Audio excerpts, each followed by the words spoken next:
Olá pessoas, professor Thiago aqui para mais uma aula sobre o Windows Server, né? Continuando aqui o nosso projeto com o Windows Server 2019 Essentials. Bom, como nós estamos no começo da nossa jornada, você já pode estranhar várias coisas no começo, né? Na nossa última aula você aprendeu como que a gente faz a instalação do Windows Server 2019 Essentials. Ele está funcionando aqui, tá? Ele é bem parecido com a interface do Windows 10 normal, que esse aqui é o Windows 10 normal que eu uso para gravar outras videoaulas de outros assuntos. E eu coloquei os dois lado a lado assim para você ter uma noção de como eles são parecidos e como que a gente faz para diferenciar eles, né? Bom, eles são praticamente idênticos, né? À primeira vista. Só que eles vão diferir muito em recursos e em alguns aspectos visuais. Dá uma olhada aqui, ó. No Windows 10 normal, né, para massa, né, para os usuários, ele tem uns efeitos visuais, né, ele tem algumas coisas que são os frufrus, né. Já aqui no Windows Server, a gente não tem essa parte, até mesmo quando a gente seleciona ícones da área de trabalho, tá vendo que ele traça uma linha pontilhada? É diferente porque a prioridade para nós aqui no Windows Server é desempenho dos serviços que a gente vai configurar nele. Então, a parte visual aqui a gente deixa em segundo plano, não é importante para nós aqui.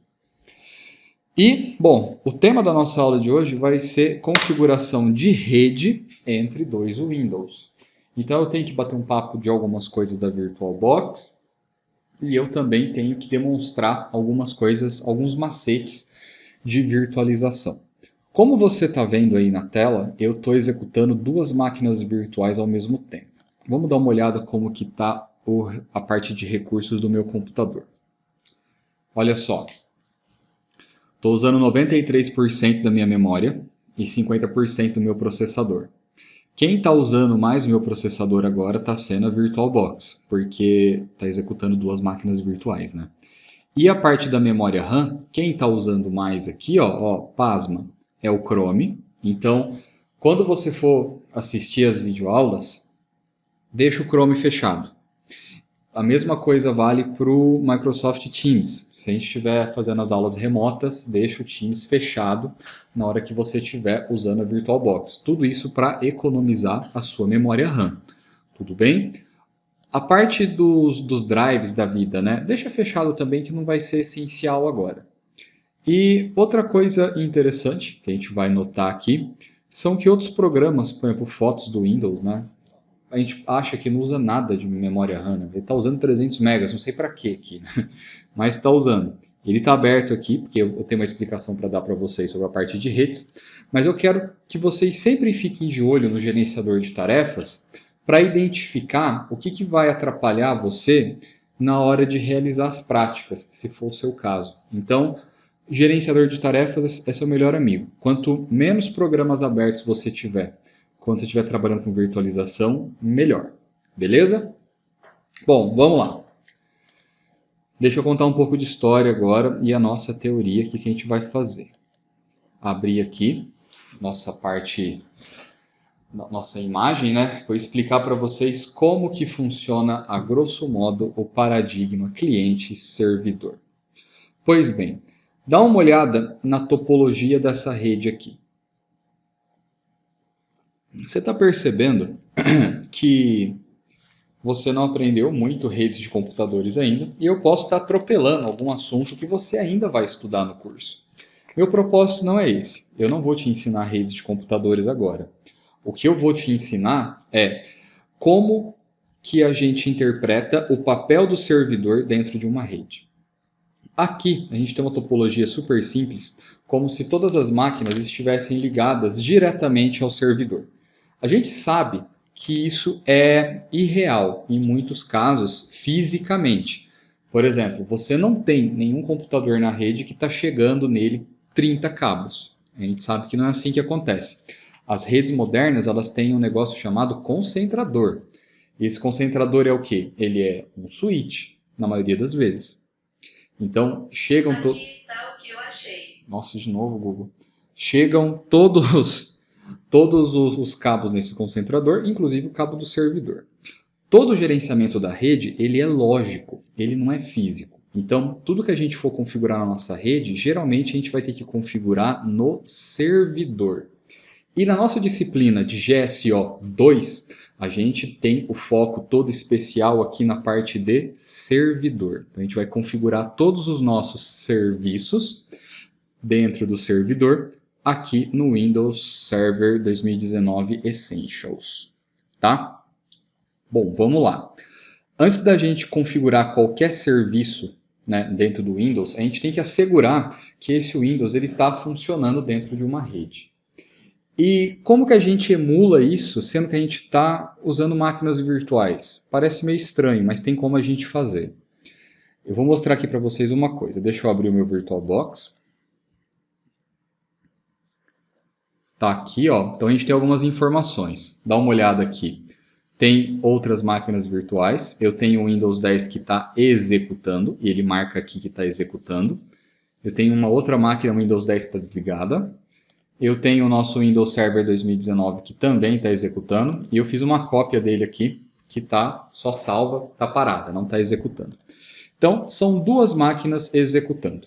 Se elas estão executando aqui juntas, a gente consegue fazer que as duas consigam se comunicar.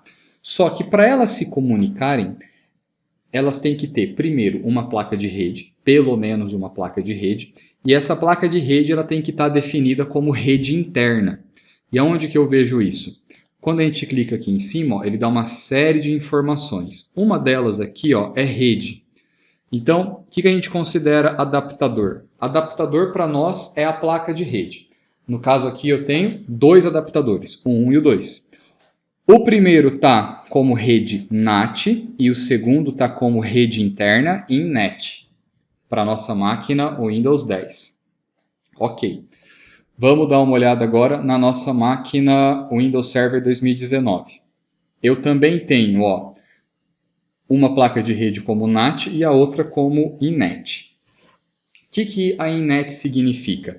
A INET ele está emulando como se existisse um switch, um concentrador, dentro do programa VirtualBox e essas máquinas estivessem fisicamente ligadas a esse concentrador. Isso existe para que a gente consiga fazer as duas máquinas se comunicarem. No mínimo duas, né? Mas pode ter várias aqui. Vai depender da tua capacidade de abrir máquinas virtuais. Como você pode ver no meu caso aqui, quando eu abro duas máquinas, meu processador já está chorando aqui. Ó. Olha lá. Alguma coisa está acontecendo lá, estão processando alguma coisa. Bom, e o que a gente tem que observar também?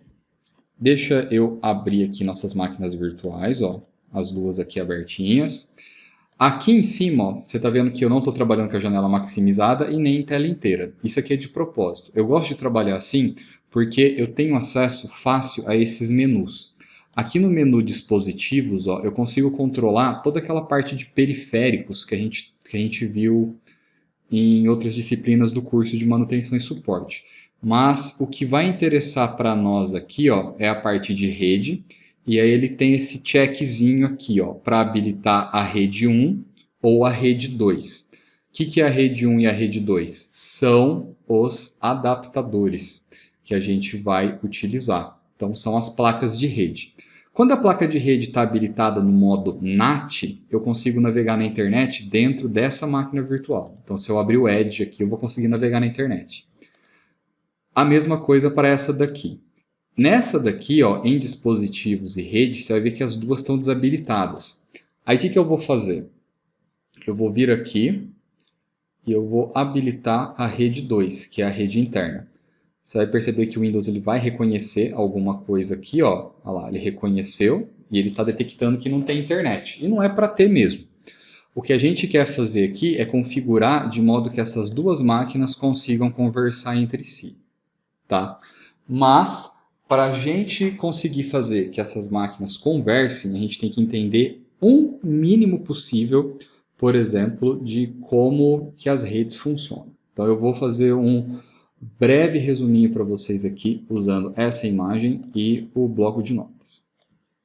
É assim, a gente tem que pegar e definir que cada máquina vai ter um identificador próprio. Então, isso aqui é uma máquina, tem um identificador, essa é uma máquina, tem um identificador, essa é uma máquina, tem um identificador, e essa daqui também tem um identificador.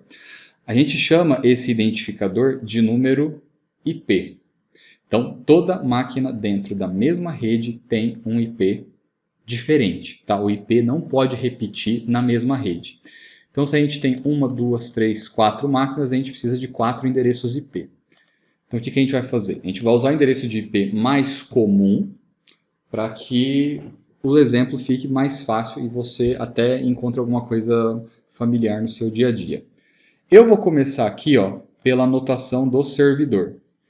No servidor, a gente costuma colocar o primeiro endereço IP válido. Eu vou explicar o que é isso. 192.168.0.0 a gente não usa. Isso daqui é endereço de rede. 192.168.0.1 vai ser o endereço do servidor. Oh meu Deus, está difícil aqui hoje, hein, Thiago? Aí deixa eu poupar um pouquinho de tempo aqui, que a gente tem mais 3 máquinas na rede, que a gente chama de hosts, tá? Toda máquina na rede é um host. Então, eu vou chamar aqui de host 1. Com espaço para ficar mais fácil. Pô, professor, tem que chamar de host sempre? Olha, é bom, porque todo lugar, a literatura que você for consultar, você vai encontrar referência por host. Como você vai estudar o protocolo TCP/IP em detalhes na disciplina de redes, você não precisa se preocupar tanto com isso agora. Então, eventualmente, você tem que acreditar em mim de uma fé cega, para eu não ter que desviar muito nosso assunto de sistemas operacionais e você se perder. Agora, uma outra coisa que a gente tem que considerar aqui, e essa parte vai ser importante, é que a gente tem que observar que dentro da configuração do endereço IP, eu tenho o número do IP, que é esse número aqui, e eu também tenho um negócio chamado máscara. Então, deixa eu colocar aqui, IP de identificação de host. Tá? Deixei separadinho aqui. E eu também vou ter a máscara de identificação de rede. Por que existe uma máscara de identificação de rede? A princípio, você vai ter que acreditar em mim que esse número aqui ele é mais ou menos mágico. A gente utiliza esse número, chamado máscara de rede, para deixar configurado no computador para que cada um deles entenda que eles estão na mesma rede. Por que a gente tem que definir essa máscara?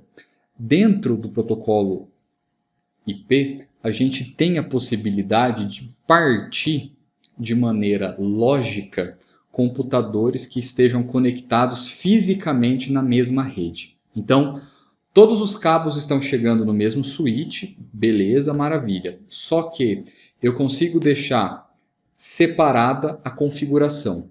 Onde que é muito comum a gente ver isso? Dentro de empresas.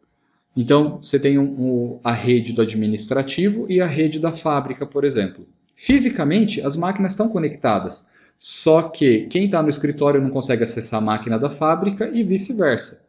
A não ser que tenha alguma regra, alguma coisa específica, que também é uma coisa que você vai estudar na disciplina de redes. Mas, essencialmente, aqui, como a gente está fazendo a configuração mais simples possível, a gente vai fazer a parte de deixar todo mundo configurado certinho para poder se comunicar. No nosso caso aqui, né, minha máquina permite rodar 2 máquinas só. Então, como se eu estivesse usando essas duas aqui, esse servidor e esse cliente.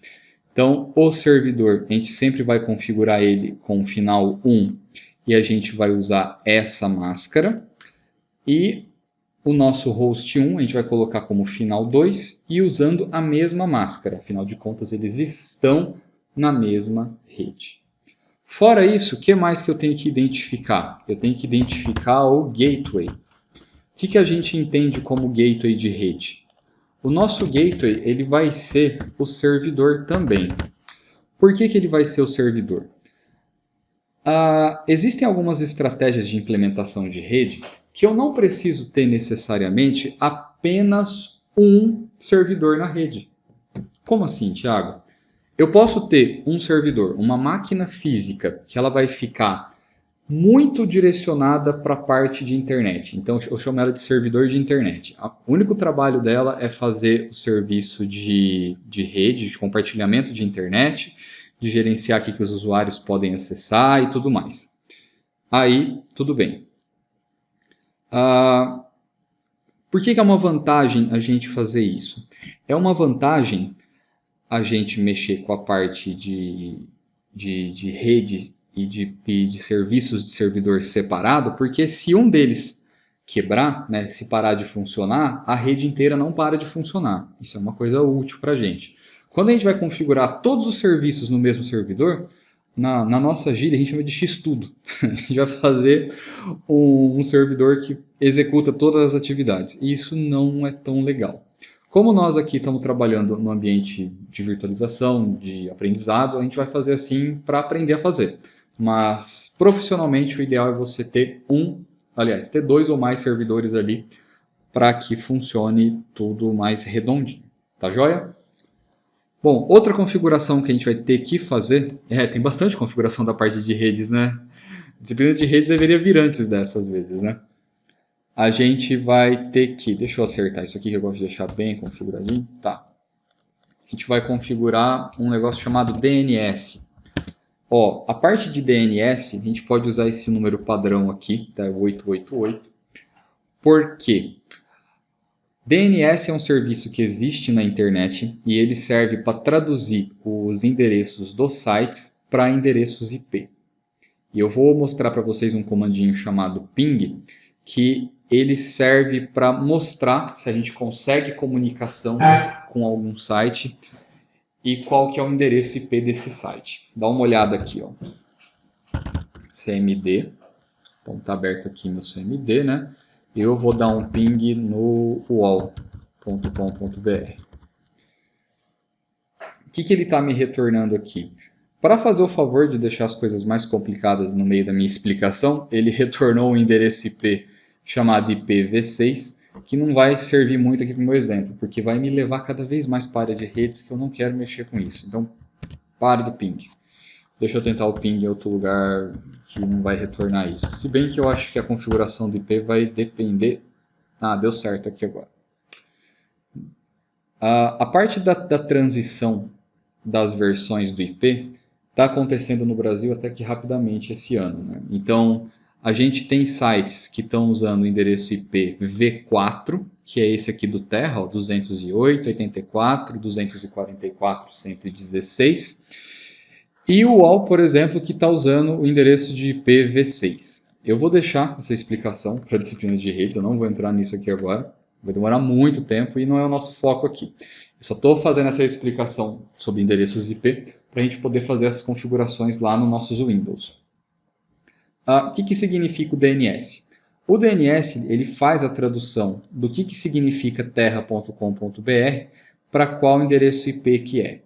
Então, você pode ter uma rede montada funcionando certinho. Se o teu serviço de DNS não estiver ok, você não vai conseguir navegar na internet. Tá? Então, cuidado com o serviço de DNS também. O tempo é o tempo de resposta que demorou para chegar lá no servidor e voltar. Até aí, tudo bem, tudo tranquilinho. O que nós temos que ter em mente agora? Sempre que a gente for configurar uma máquina dentro da nossa rede aqui de teste da parte de sistemas operacionais, a gente nunca vai usar um endereço de IP 192.680.0, porque esse é o endereço IP da rede, e a rede também tem um endereço, e está aí. A gente sempre vai separar o endereço final 1 para o servidor, e tudo que sobrar a gente deixa para o endereço de host, né? O importante colocar é até 192.168.0.254 hosts, tá? Por que até 254? Porque o endereço 192.168.0.255 é o endereço de broadcast. A gente vai falar de broadcast mais para frente, aí eu vou voltar nessa discussão. Broadcast é um endereço mágico, né? Quando eu quero mandar a mesma mensagem para todos os hosts da rede. Então, sempre que aparece uma mensagem na rede e ela está destinada ao final 255, é uma mensagem para todos os hosts da rede. Isso minimiza a quantidade de tráfego dentro da rede, né? Afinal de contas, é um aviso comum, é um mural, que aí todo mundo consegue ver. Ao contrário do tráfego normal, que é um envelopinho fechado para cada host. Bom, fizemos aqui as apresentações do endereço IP, o que a gente vai fazer, né? Então vamos para a parte de configuração. Vamos abrir aqui nossas máquinas virtuais. O Windows Server, o Windows normal. Eu já habilitei aqui, né? Placas de rede estão habilitadas. Agora a gente tem que abrir o painel de controle. Como você sabe, eu sou muito fã do executar. Então, vamos vir aqui e vamos abrir o executar. Oh, não está aparecendo, né? Bom, tem alguns atalhos para a gente chegar no executar. Pode ser que o botão direito aqui você vai ter a opção do executar. Abre a caixinha. E aí a gente vai colocar, se não me falha a memória, um comando chamado ncpa.cpl. Pô, professor, mas você tem que ser tudo por comando? Olha, não precisa ser tudo por comando, só que eu gosto de decorar esses comandos mais básicos porque eles me levam diretamente no ponto que eu quero. Por exemplo, o ncpa.cpl ele já me leva aqui direto para as placas de rede. E se você não souber esse comando, tem como a gente adivinhar como que chega aqui? Bom, tem. Deixa eu maximizar a janela aqui. A gente faz o seguinte, ó.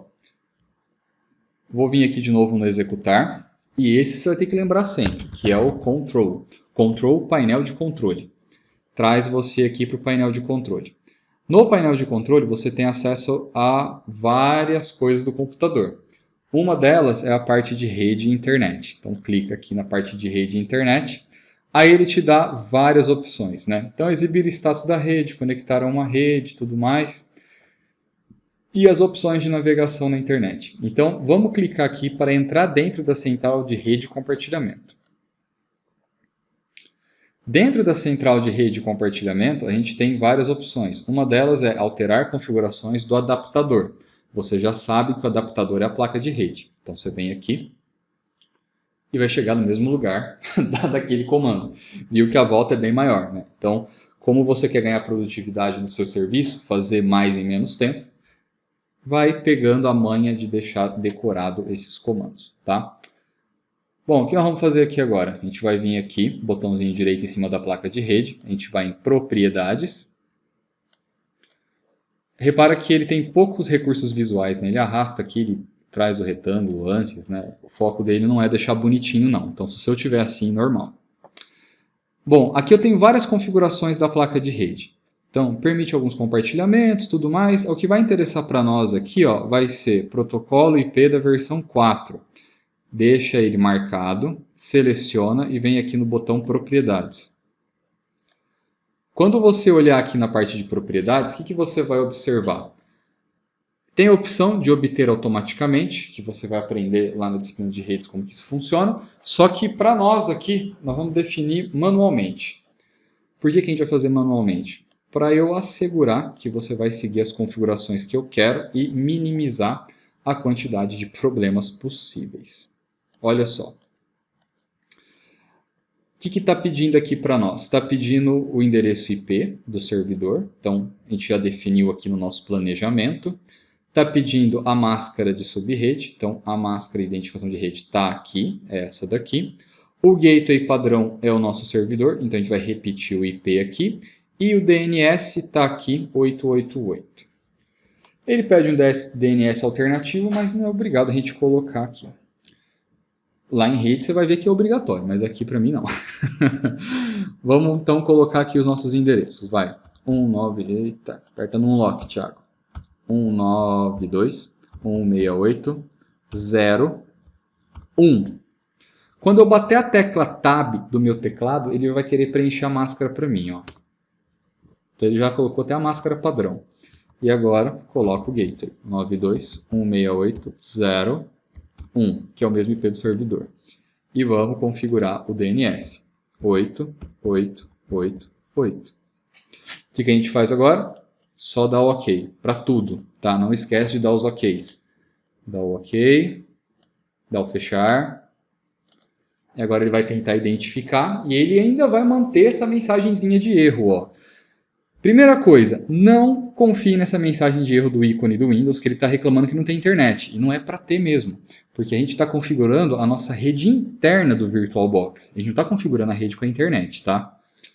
Bom, a gente configurou aqui a nossa rede interna, né, do servidor. Agora eu vou até voltar o status da janela aqui, porque a gente tem que fazer a mesma configuração, ó, para o cliente. A gente acabou de fazer a configuração do servidor, então vamos configurar o cliente agora. Vem aqui, botãozinho direito, executar. Lembra o comando? Qual que era? ncpa.cpl. Deixa eu maximizar. Abriu para nós aqui, né, a configuração. Ó, aqui a gente tem que tomar cuidado com uma coisa. A gente tem a rede 2 e a gente tem a outra rede. E aí, qual será que é a rede interna? Como que a gente faz para descobrir isso? Ó, tem uma artimanha aqui. A artimanha que a gente pode fazer é abrir o CMD aqui dentro e tentar usar aquele comando aqui, ó, o ping, para ver se ele está conseguindo acessar a internet. Então a gente vai vir aqui, vai digitar ping www.terra.com.br. Aí você dá um Enter. Ó, eu dei o Enter e ele já falou que não conseguiu pegar. Então, muito provavelmente, ó, essa placa de rede que está habilitada também é uma placa de rede interna, tá? Esse é um jeito que a gente tem para testar qual das placas está configurada como NAT. E eu vou provar isso para você, ó. Deixa eu vir aqui. Eu vou desabilitar a rede 2. Ficou desabilitada, como se eu tivesse puxado o plug do cabo. Vou vir aqui e eu vou habilitar a rede 1. Ativo, identificando, ó. Ó, já deu aqui, ó, acesso à internet. Já foi lá e já pingou terra, tá vendo? Ó? Já deu certo, já está navegando. O que a gente vai fazer agora? A gente vai pegar, fechar isso aqui. Vou desabilitar a 1, desabilitei de novo, e vou habilitar a placa 2, que é a rede interna. E vou prosseguir com a minha configuração. Perceba que fazer isso no VirtualBox é relativamente fácil, e eu acho bem legal a gente mexer com essa ferramenta. Quero bastante galho. Então, vamos lá, propriedades da placa de rede de novo. Repara como que essa máquina ela roda mais lenta que a outra, né? Por causa dos recursos visuais. Pelo menos é a impressão que eu tenho. Não sei se dá para ter essa noção no vídeo, mas aqui é bem nítido para mim. Bom, vamos vir aqui em propriedades. E olha só, eu já tinha uma configuração mais ou menos feita aqui, ó. Que era de outro experimento que eu estava fazendo, uma outra coisa, enfim. O que eu quero que você veja aqui? Eu tinha uma rede 100, então não era rede 0, era uma outra rede, então eu vou trocar aqui para 0. Vou trocar isso aqui para 2, para a gente manter uma numeração bem, vamos dizer assim, linear. A máscara continua a mesma. O gateway a gente volta para 0, que afinal de contas vai ser o endereço IP do meu servidor. E o nosso DNS a gente vai colocar 888 por enquanto. E agora, o que a gente vai fazer? A gente vai dar um OK para o Windows carregar as configurações. Ele reconheceu uma rede, tá vendo? Ó, rede 3. Aí ele fala, permitir que seja descoberto por os dispositivos? Pode permitir. Por que ele reconheceu uma rede? É a rede interna do VirtualBox que a gente configurou com o servidor. Então, ele está aqui, está acusando rede não identificada, mas vamos tentar fazer uma coisa. Ó. Vamos utilizar o nosso CMD de novo para... e agora o jargão, né? Eu vou tentar pingar o servidor. Então, eu vou bater um ping aqui e eu vou testar se eu tenho conexão com o servidor. Para fazer isso, ping, comando ping, tá vendo? 192.168.0.1, que é o endereço IP do servidor. e bato o Enter. Tá vendo que ele está tendo resposta? Resposta D, resposta D, resposta D. E as respostas são bem rápidas, ó, menos de 1 milissegundo. Isso acontece porque as duas máquinas estão se comunicando.